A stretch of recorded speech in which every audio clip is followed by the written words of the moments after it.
Hello everyone. So I am back with another topic from English grammar, which is called the verbs. So, what do you think? What are verbs? Words that describe the action that is being done in the sentence are known as verbs. For example, watch, play, run, sleep, eat, study, read, sing. So these are the words that we often find in our sentence that tell us what action is happening.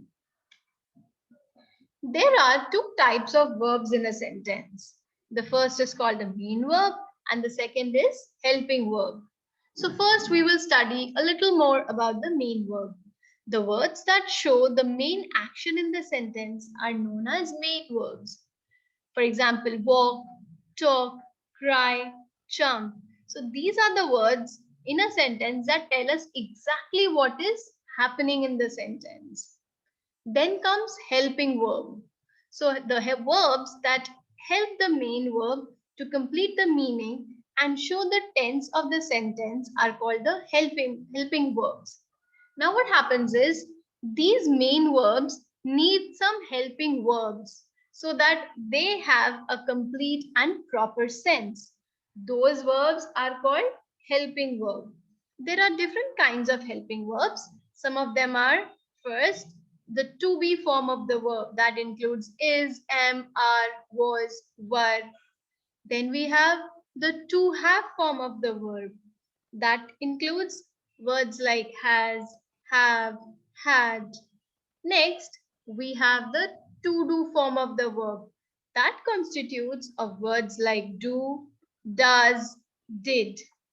And lastly, we have modals that includes words like could, should, would, can, etc. Now, the verbs are further classified into two kinds. The first is transitive and the second is intransitive.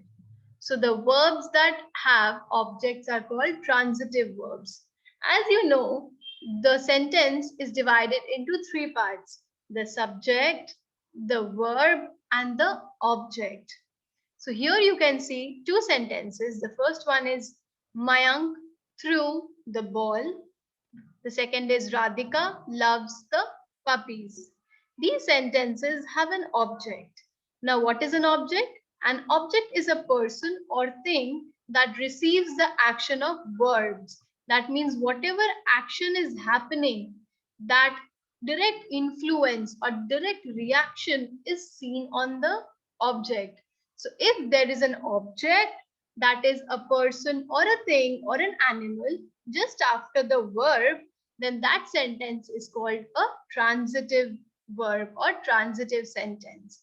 Secondly, the intransitive verbs are the verbs that do not have objects. For example, she laughed aloud. The trees are moving in the breeze. Now here we have subjects like she and the trees. And we also have verbs like laughed and are moving. But we don't have an object on which we can see the influence or the reaction of the verb. That means we don't have any human, any animal, or anything in the end of these verbs. Such verbs are called intransitive verb where we do not have any object. So, are you ready for the questions that will be asked by our teacher? If not, just go back, watch the video